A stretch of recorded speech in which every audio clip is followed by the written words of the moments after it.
এই দেখুন ভাইয়েরা, কি পরিমাণ যে পানি হয়েছে, এই দেখুন একদম কিন্তু আমার মাঝাসই পানি, বুঝছেন, আমার মাঝাসই পানি।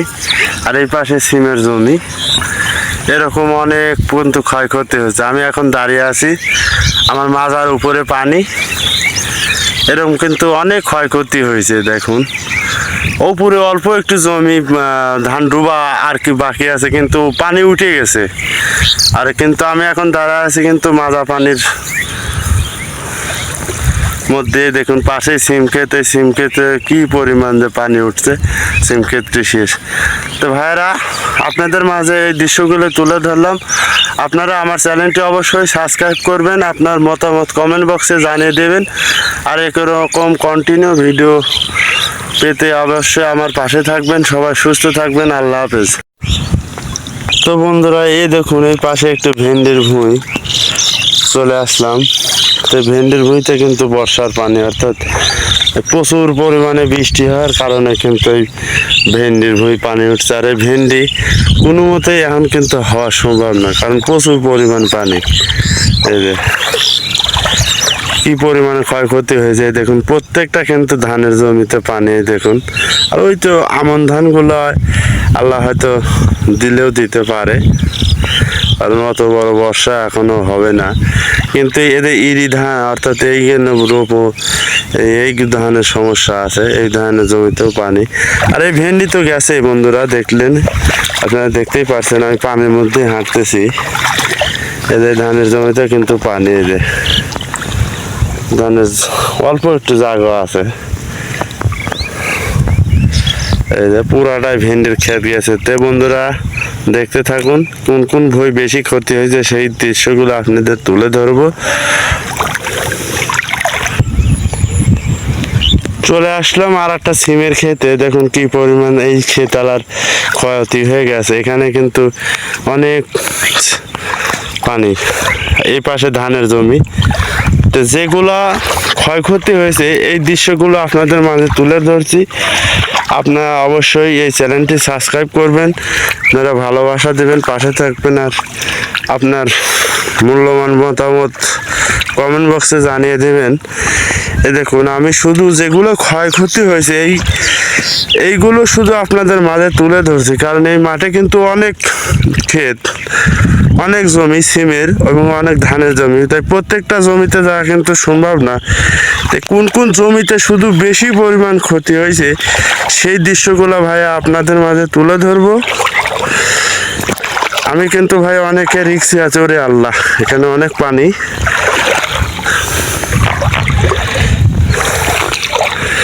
দেখুন অনেক পানি এই ক্ষেতটা কিন্তু পুরাটাই গেছে। আর রোদ বাড়ালে সম্ভব না, পানি যদি নেমে সূর্যে চলে যায় তা সম্ভব না, কারণ সিমের গাছ পানি চলে যাওয়ার পর কিন্তু একদম নষ্ট হয়ে যাবে। এই দেখুন, আর এই দেখুন এই ধানের জমি একদম শেষ হয়ে গেছে। তো এই জায়গায় বেশি ক্ষয়ক্ষতি হয়েছে। এই জায়গা, এটা হচ্ছে আমাদের দয়রামপুর গ্রাম, চাটমোহর থানা, জেলা পাবনা, ইউনিয়ন ডিবি গ্রাম, 7 নং ওয়ার্ড, কামালপুর। তা আমাদের গ্রামের সবচাইতে বেশি ক্ষয়ক্ষতি দেখা যাচ্ছে আশেপাশের মধ্যে, এইটুকুই বেশি। দেখুন,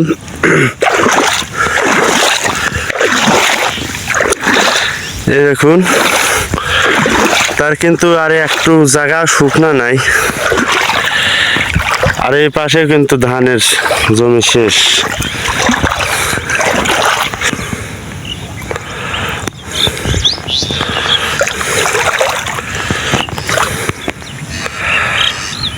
দেখুন সিমের বেডের পর, অর্থাৎ সিমের যে জাংলা দিয়েছে কিছু ভাইরা, সেই জাংলার পর বক বসে আছে। আমি আস্তে আস্তে তারে কাছে যাওয়ার চেষ্টা করব, যেহেতু জোরে যাইতে পারছি যে না, কিন্তু অনেক পানি। আর এই যে কিন্তু এই জায়গায় একদম চোয়া হয়ে গেছে।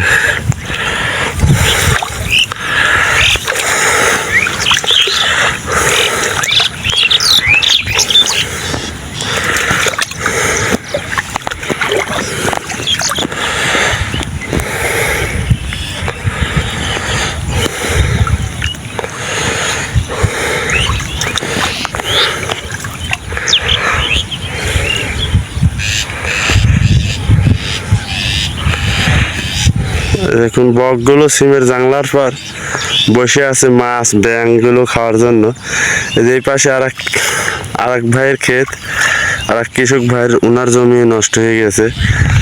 তো এরকম ভাইয়া ক্ষয়ক্ষতি কিন্তু আমাদের গ্রামের অনেক হয়ে গেছে। প্রায় 100 বিঘের মতো সিম আছে, ধান আছে, তার মধ্যে কিন্তু প্রচুর পরিমাণে ধানের জমি এবং সিমের জমি নষ্ট হয়ে গেছে।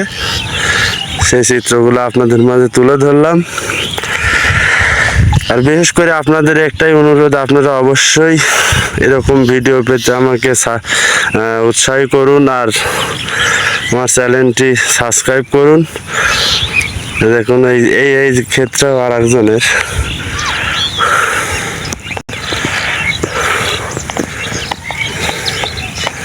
এখানে আর একটি পাখি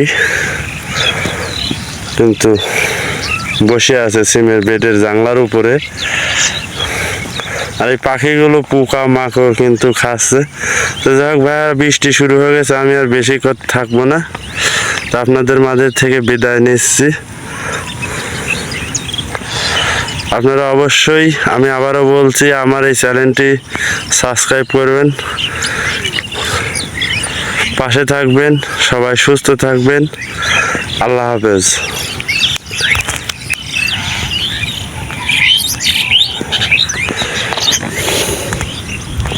আধার নামেছে, এই যে প্রচুর পরিমাণে বৃষ্টি, অঝরে খালি পড়েই যাচ্ছে।